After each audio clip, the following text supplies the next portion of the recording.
There's a standoff in Washington, D.C. between the Department of Government Efficiency and the lone individual who refused to comply.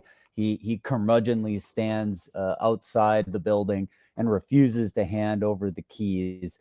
This is when you first start thinking about the situation, it feels a bit absurd as to what's actually happening here.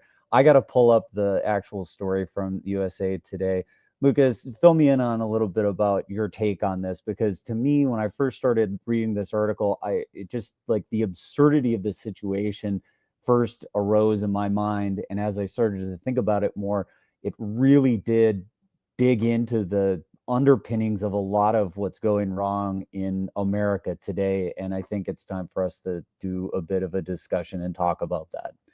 Well, there's a lot that's going on wrong here. And I think what is most interesting about this is it gets to the crux of the issue of non-governmental organizations and a problem that has been festering in Washington uh, in how our government is structured. And so there's this United Institute of Peace created by Congress in 1984, funded by Congress. Members, what is it? The vice president, the secretary of state, and the secretary of defense all sit on its board, and yet it's not a governmental agency. That I don't think that holds water. In fact, I think I think that the holes in that sieve are enough that we could all fall through them. So long story short, what's occurred here is Trump, through executive order, eviscerated the board. What there were 14 members on the board. He pared it down to the 4 members of the board, including J.D. Vance, Pete Hegseth, and Marco Rubio, the vice president, secretary of defense, and secretary of state. And then removed the leadership, George Moose, and has sent in DOGE to look at the finances, the budgets, what's been going on in this quote unquote non-governmental agency. And in doing so, the former leadership, George Moose, has refused to give over the keys. And that led to a confrontation outside the building and claims that DOGE was breaking and entering, and that they had no right to be there. So that's what's occurred so far. And this showdown is exactly the way I envisioned it. Now that I have a chance to actually check up on the video of this, is you have the small cadre of the San Francisco elite, these 22-year-old kids who, I mean, to me, that's the only way that I really know about DOGE is the way they've identified themselves. They're these younger kids, something 20 years old, Stanford grads, whatever, and they're the ones who are coming in with their laptops to essentially provide an audit capability to what's been going on in certain organizations. And here you've got Moose saying, I'm not going to let you in. I'm not going to give you the keys, and I'm not going to open the door and go pound sand. And then what, the cops get called? This is kind of a crazy standoff that happened here. Well, he's also using phrases like we're an independent organization, we're a private organization, and he's not fessing up to where the funding comes, who created this organization. Congress created this organization. Congress funds this organization. And so for them to claim to be a private organization makes no sense to me. And this is a huge problem, and we've seen through other non-governmental organizations how information is being hidden from the American public. Because when you think about what the difference between a private organization and a government or a public organization is, a lot of what that gets down to is disclosure with regards to what's happening with the funding and where the money is going, and public announcement of meetings and public announcement of what rules are being made or what functions are being formed by by members and agencies of the government. And whenever they, assume the cloak of a private organization, all of a sudden they turn around and say, well, we don't have to share that information. And we're Well, getting, and this is an important distinction about like what even is the government? How is it distinct from a private entity in practice, right? And I think when we were talking about this, you mentioned that it's the light of transparency and the sunshine that gets exposure towards what's actually happening. The meetings are publicly announced. They happen in public. They elicit comment from the people who live within the area that's being governed. These are the things that make it distinct and different from a private corporation where their meetings are not in public. They do not invite the public to comment or be a part of it. And everything that happens behind closed doors and for the benefit of the private corporation. Whereas the governmental entities and institutions, ostensibly, what they are supposed to be doing is working for the public, working in the interests of the common man and the people who are citizens of the particular district, county, or state, or even larger institutions, such as the federal government.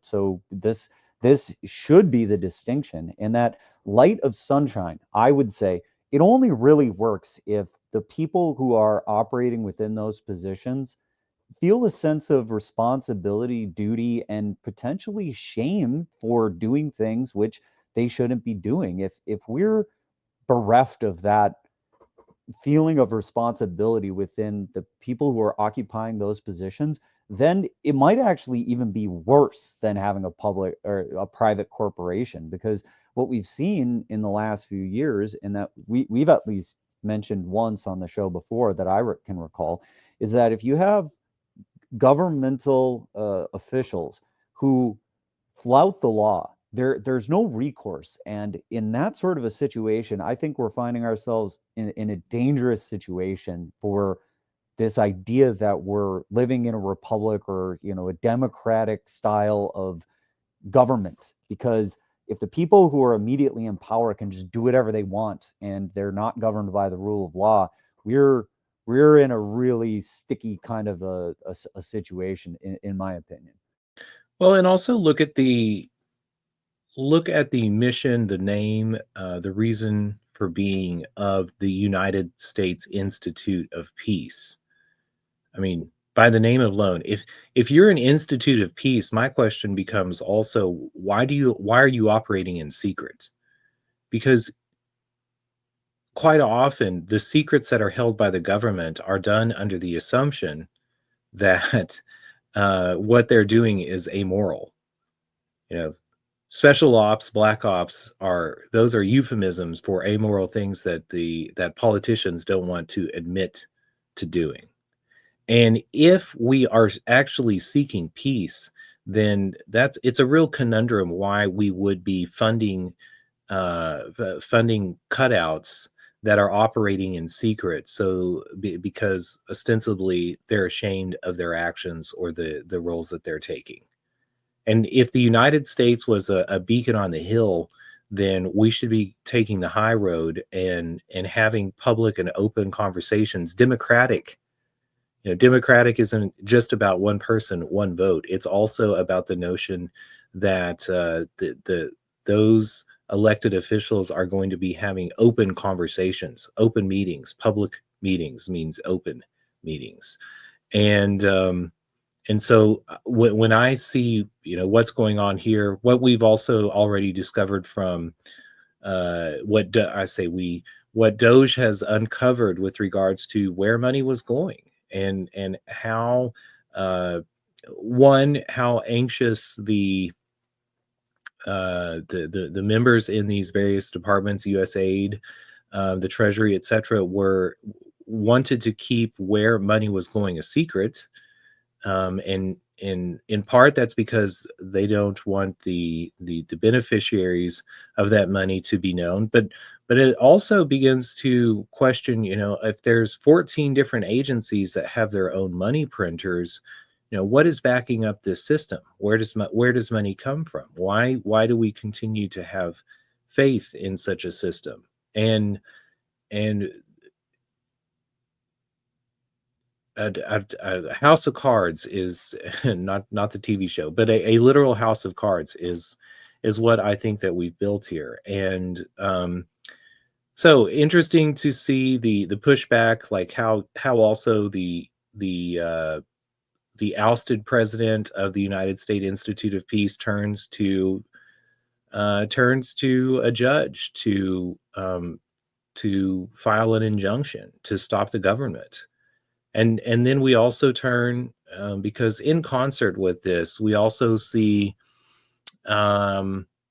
judges who are trying to stop the actions of the government, and whether that's you know a flight of aliens, what flying Venezuelan aliens to El Salvador, or to questioning the decisions of DOGE and the executive orders.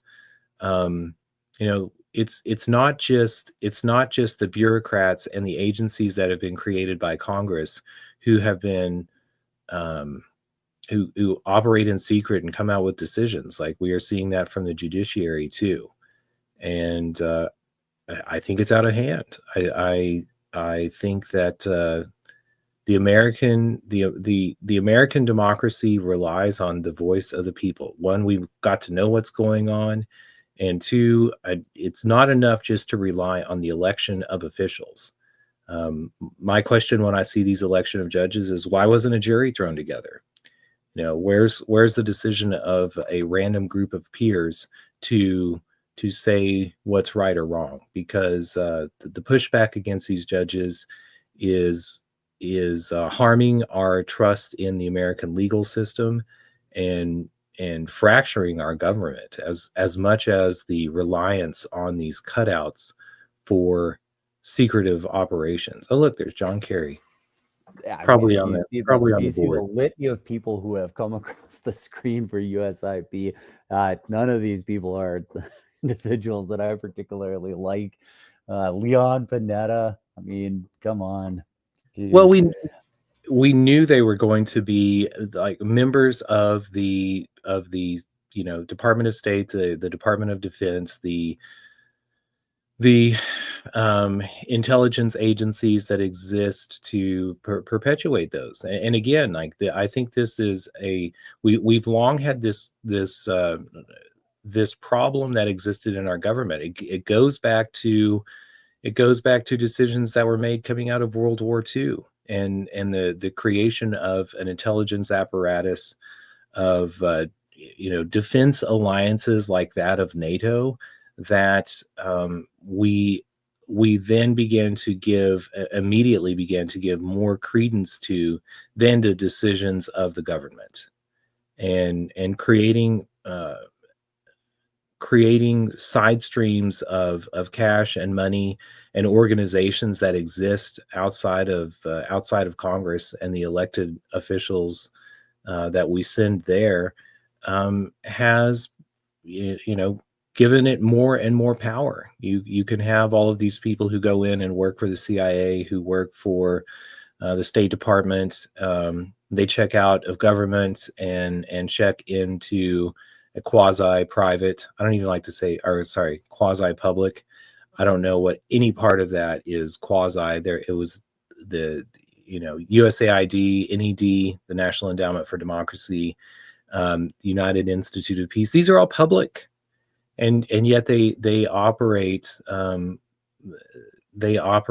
outside the view and the approval of elected officials and of the American people. So, huge problem there. Well, and even with the judiciary, supposedly operating within a separate branch of government, providing a check and a balance. I mean, if this could actually work, and if it could, seeing things like this where you have one portion of the government, the executive branch, saying that we ought to throw a lot of these guys out of here and impeach judges, this doesn't seem healthy to me. like if the role of the judiciary is to interpret the law and to say, is the actions of the executive or is the legislature operating within the bounds of the Constitution? Is it appropriate? Is it correct in the laws that have been passed? And if that's its facility, if that's the role it's supposed to have, then saying that them weighing in on something should result in impeachment, unless they're doing their job actually wrong, unless they're actually corrupt. And these are hard things to sort out. Like, do we have an impartial judiciary? I think you and I have kind of dealt with that subject many times and said that judiciary is not impartial. It is definitely a political institution, and it has alignments. And so to expect it to be completely impartial seems absurd, because it never has operated that way. So, what does it even mean to have these checks and balances? And what does it mean for a judge to weigh in on something? And are these different branches of government acting in an adversarial way that they're providing checks and balances on each other? Well, the one when I see pushback from politicians against and not just judges that are down the hill, on the benches or the appeals circuit, but even John Roberts admonished Donald Trump, the Chief Justice of the Supreme Court, admonished Donald Trump for the things that he was saying about some of these federal judges who have issued injunctions against him. But when I see it, I think to myself, well, this is from the very first federal judges that were appointed. This has always been an issue. And so I'm actually glad to see that it's more public now, because I do think that public shame and being, holding up the decisions and the arguments that are made by judges and the actions of politicians, it's great to hold that all to the light, to have an open discussion about it. So here's my question for you. This public shame thing comes up, and it has come up as part of how America worked. America's institutions operated in some sense on, the desire to not be shamed. If you think back to the 80s, the 90s, there was still a sense of this, and I think a lot of the way that shame played out was because there were a lot of people who were still attending church, and if you're accountable to a much smaller subset, you actually have to go in and look these people in the eye. You have to stand next to them and profess your faith in God or to Christian values or whatever, to then go out in the larger public and do something which was so incongruous with that type of moral philosophy. That immediately would come to light. I mean, you'd have to stand there singing in front of the pastor as he, espoused moral values, and then you go out into the public eye and do something completely amoral. Like, then you're accountable to a smaller group of people who would look at you askance and be like, what are you doing? Like, you're not adhering to our values. Like, you should be excommunicated or something even worse. Like, you would feel a sense of duty to the people who are around you. But as those foundations almost don't exist in America anymore, I mean, some people still do. I'm not saying that this is completely gone, but these foundations have been eroded, and they aren't as adhered to as they had used to be. I mean, think about why Bill Clinton was impeached and the requirements that used to be in place for running for office, like, or running for president. It's like, you had to have a dog, you had to be married, you had to, be shown and seen going to church. I mean, these things were important, and they were enforced through conventions and social norms. This stuff has kind of gone away. And so this idea that there's a public shame that can hold officials to account, I don't see it. Like, I see that our politicians are now completely shameless.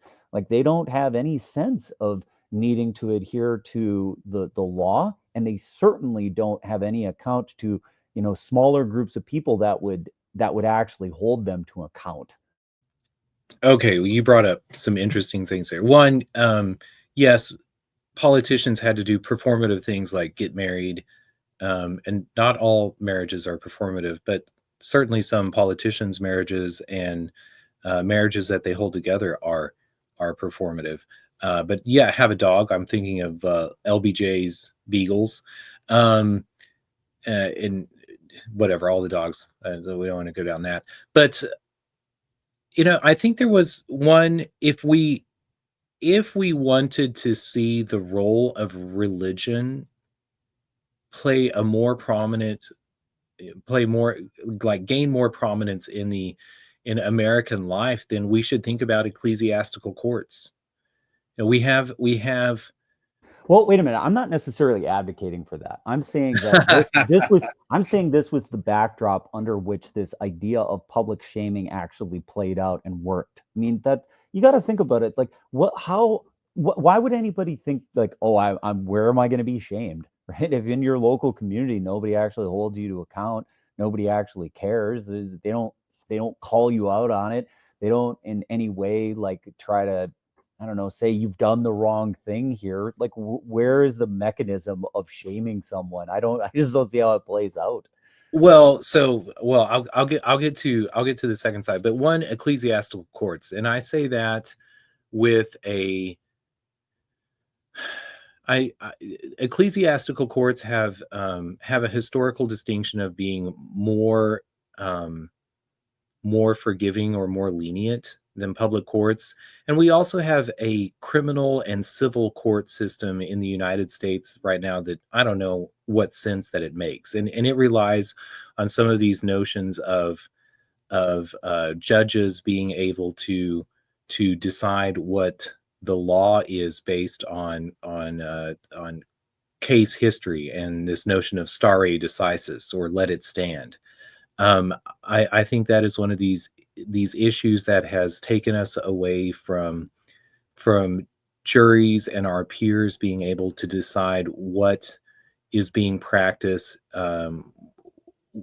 what is being practiced and what exists as the discoverable law, and also in doing so privileges the elected class, because if you can just write down legislation and make up whatever you want and then declare that to be law and there is no check, then we're getting away from some sort of notion of our neighbors and our peers being the deciders of what justice is. So I think a lot about ecclesiastical courts, and I think that they could be a solution because again, they're lenient and they could solve some of this notion of and the backlog of cases that exist in criminal and civil courts, and that's also a big Help problem. me understand that a little bit more. Like an ecclesiastical court, this would be a court whose authority resides within the underpinnings of a church, like Well, with. absolutely, and society used ecclesiastical courts for millennia.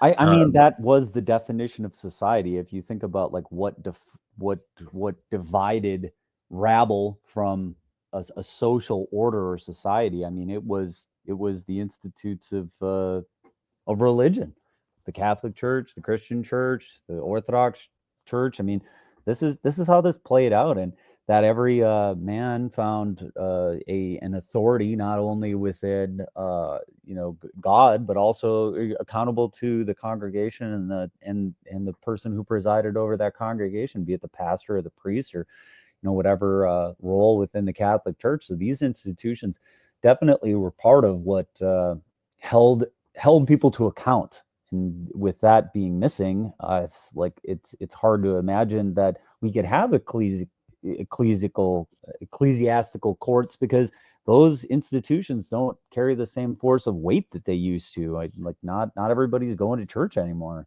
well, people might go to church if the ecclesiastical courts, asked, well, how many times did you go to church in the last year? If because the thing about ecclesiastical courts is you ask the court if they will hear your case, and in some cases, it might be the defendant who has to say, the plaintiff, or an agreement between the two of them. But um, we have the Johnson Amendment of 1964 that says religions or leaders of churches can't even make political statements. I think that is a great problem that has also removed the sincerity, or some element of sincerity, from our public discourse. And if our political decisions are moral decisions, and an assumption that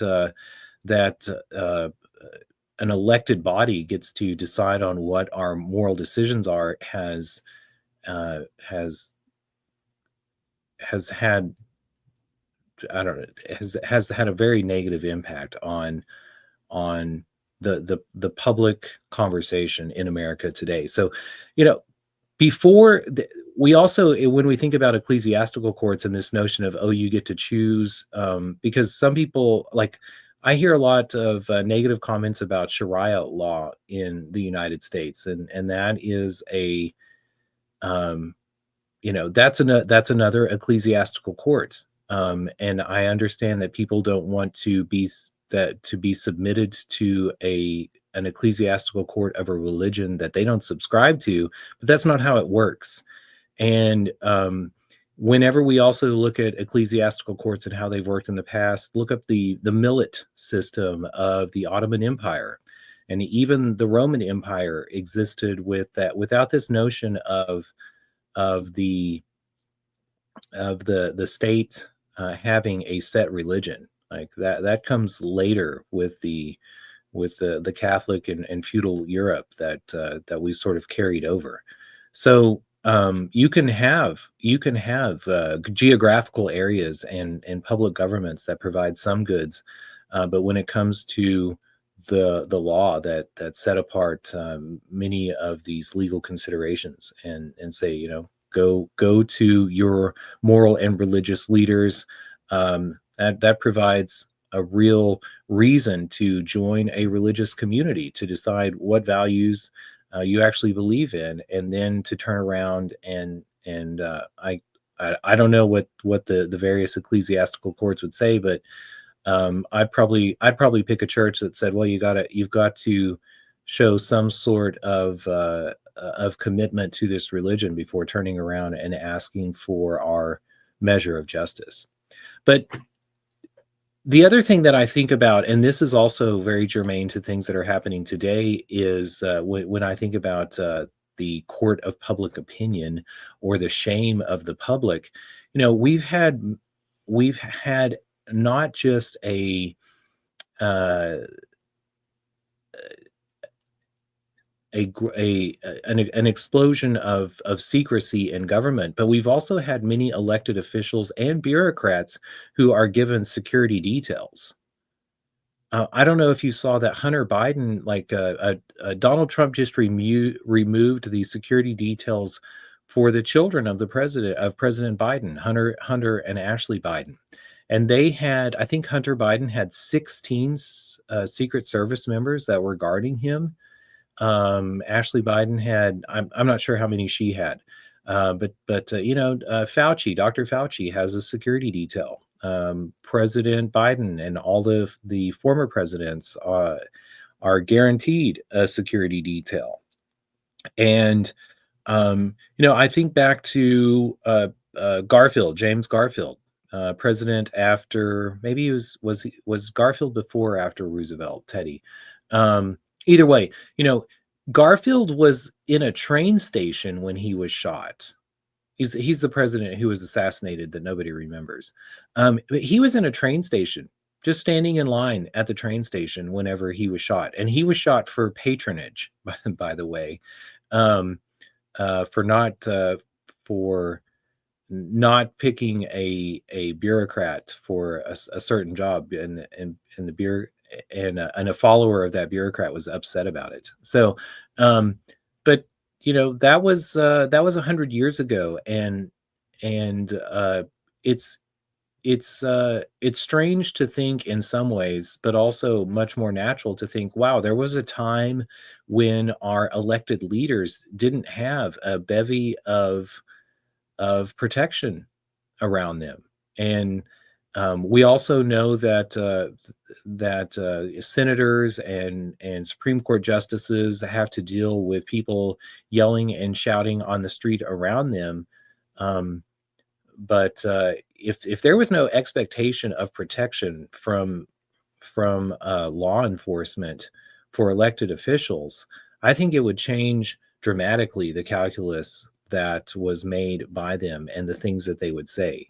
I Yeah, mean, because then they're vulnerably walking around in society, and then that shame and the things that they've done, they might actually be held to account for it. absolutely, and I think when I hear so many, Remember when Bush had a shoe thrown at him? yeah, I watch it. I watch that video about once a month. The shock on his face. But what you know, what a different world we would live in if politicians were expected to live in the world that they created.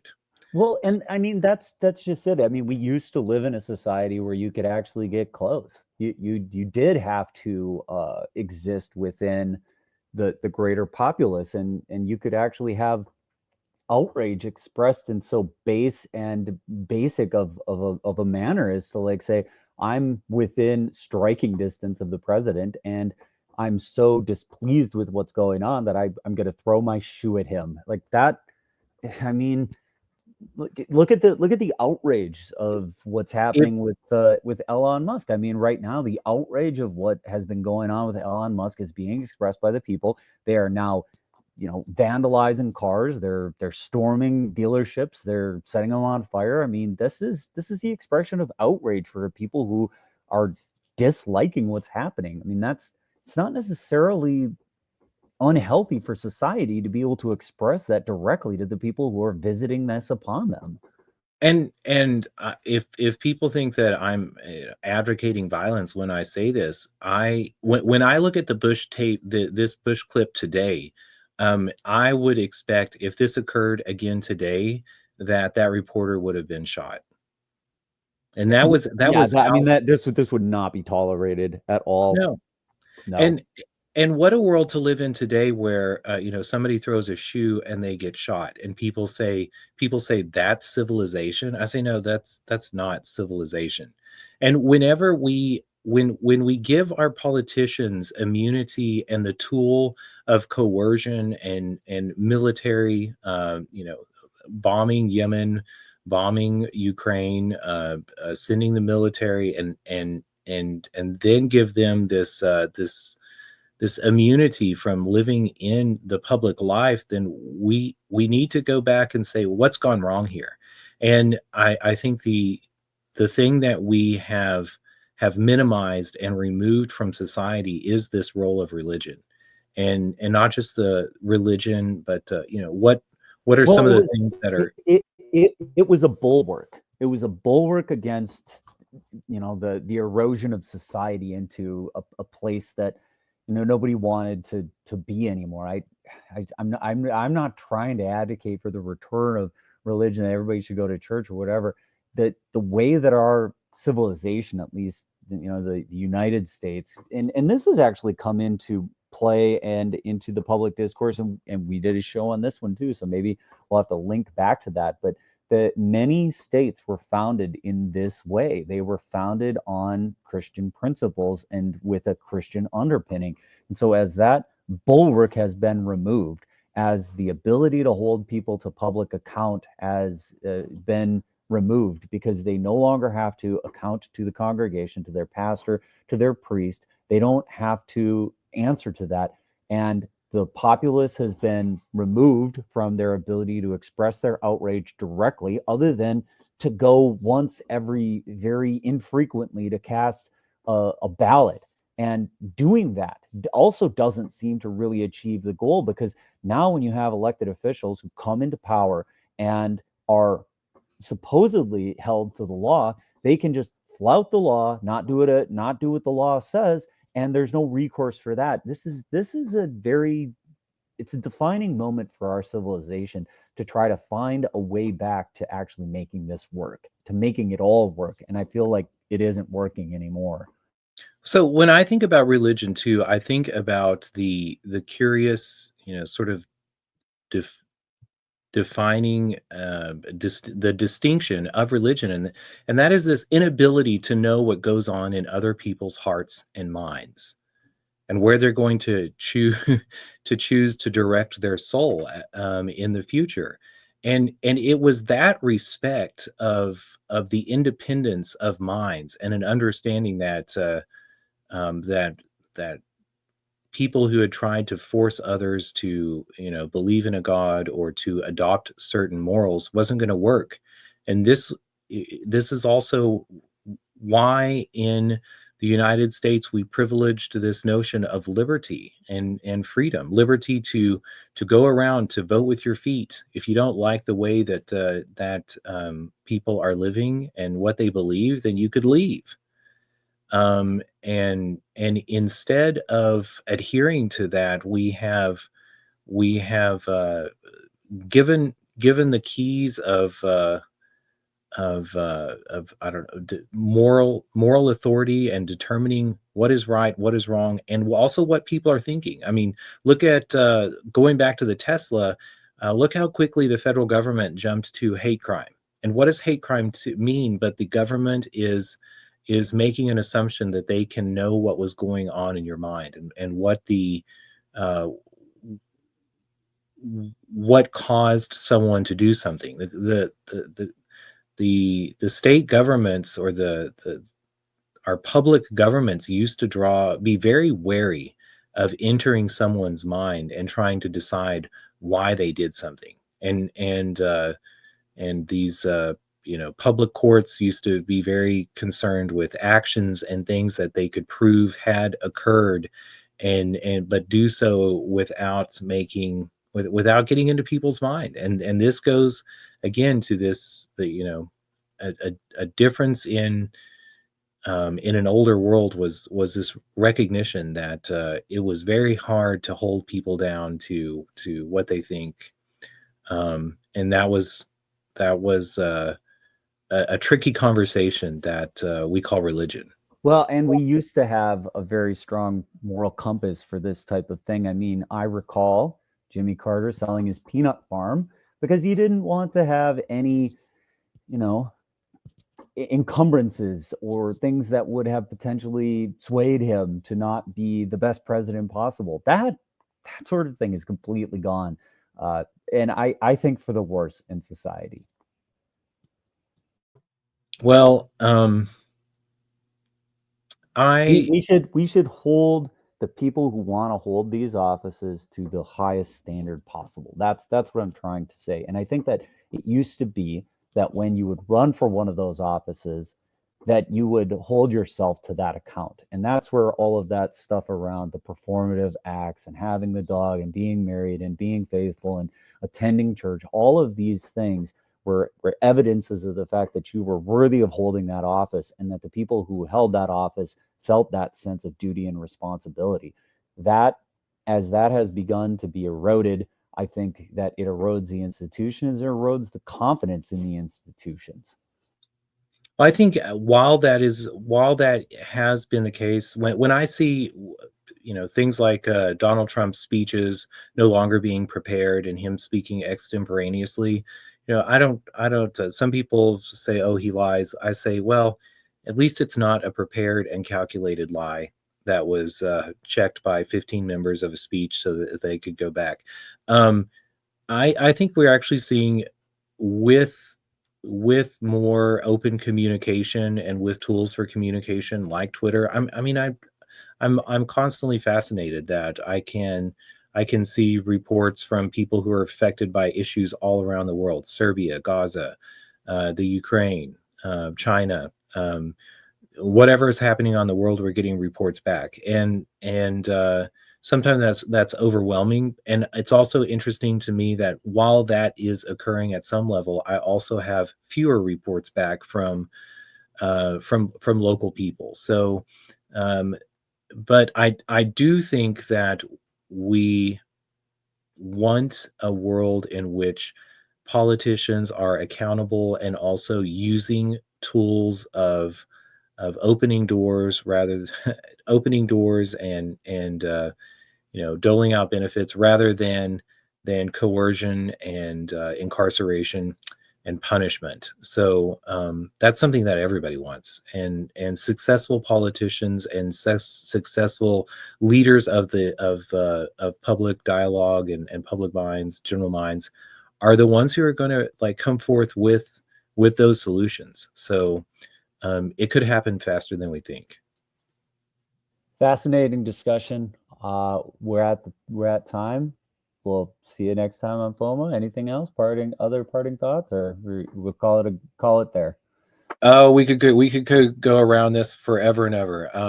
But I enjoyed it. I really enjoy getting into some of these tricky conversations about religion and law and government. Ooh. All right. We'll see you next time.